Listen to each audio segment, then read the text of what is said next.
Let's clap for him. Let's clap for him. I'm impressed. He has 2 cities in 2 different ecological zones, and he did a thorough job. That is number 1. Number 2, you demonstrated that you have skills in handling remote sensing data, and you are working in a department that I was trained at master's level for remote sensing. So that too, I salute you for that. Then you use 2 locations. Many students will use 1 location and it will not be deep. So that I salute you also. Also, all the objectives that you stated that you are going to achieve, you achieve them. Some studies you will see them stating some objectives and then they are not achieved. Also, very rich statistical analysis in this work. Very rich statistical analysis. Many students in many places are running away from statistical analysis. So also is that there are adequate illustrations with maps, imageries, tables, and graphs.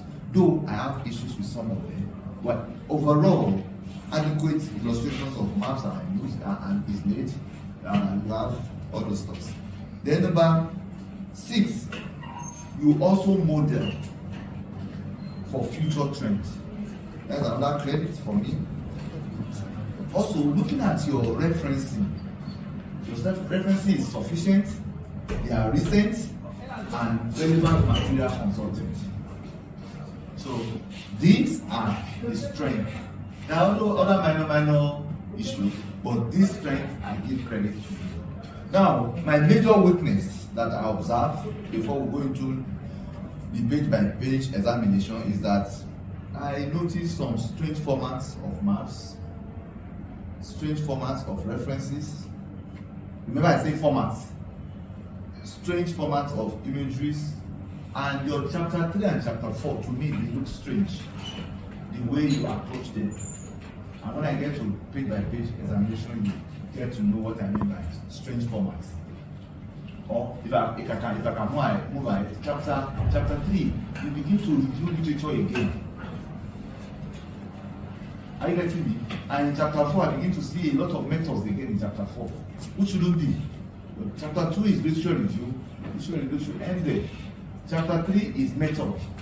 So concentrate on methods. And in chapter 4, you shouldn't be bringing methods again to chapter 4. So these are some of the weaknesses I noticed. And your chapter 3 was too long because of what I said. A lot of review of literature again. So you have about 3 pages.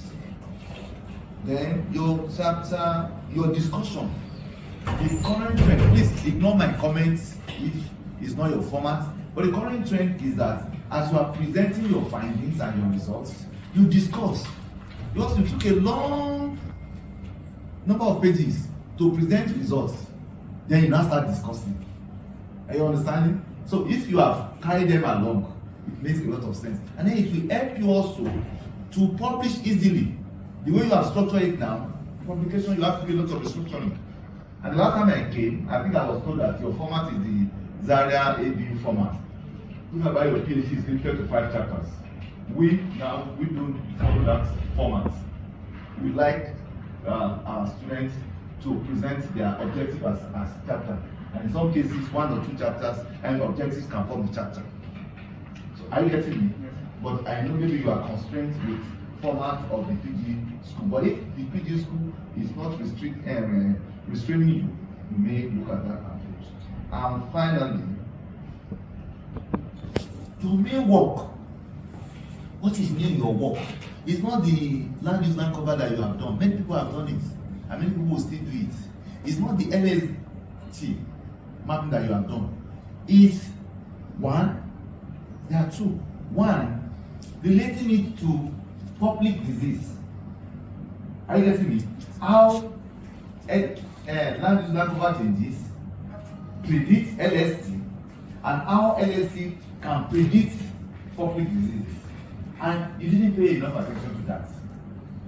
You spend so much time and energy on LULC, LST, and then that which is new, that which is your own, you didn't pay too much attention as far as I'm concerned. That is number 1. Number 2, the second one is your work gives room for comparison because you use 2 different One a little bit smaller, the other one big.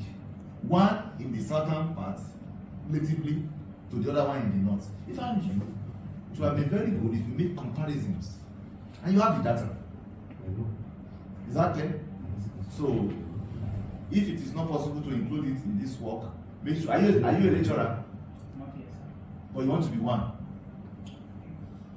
Make sure that you can do that and you can publish that, comparing what you have in these two cities.